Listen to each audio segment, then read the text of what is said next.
And I'm asking the judiciary,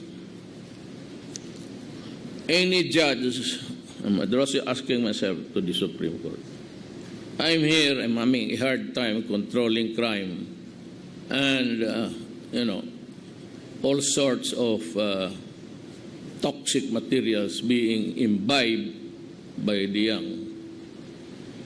And there are some importations now. And if they are not allowed, they go to the judges. Judges, I know that you can determine whether a vaping is good or not. But unfortunately, also your indolence does not inspire confidence. It takes you too long to decide, and so do not interfere in this.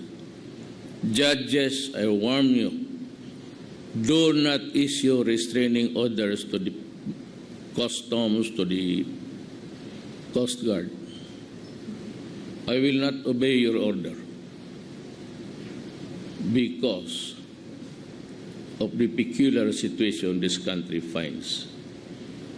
You only issue orders, it's very cheap, and the judge will issue it and put a standstill, and in the meantime, the young resumes to because of the restraining order. So they are allowed to be brought outside establishment and stores.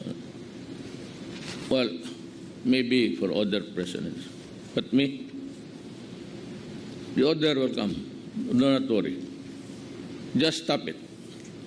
And the police, do your work. The armed forces, do your work.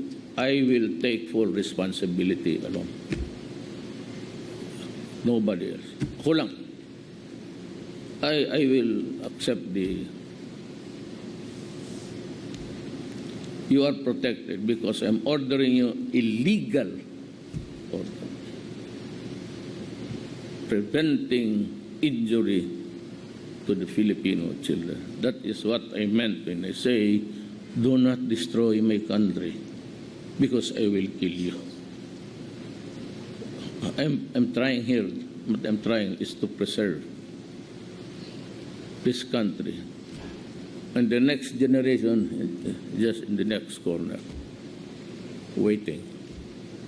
I do not want Filipinos destroyed.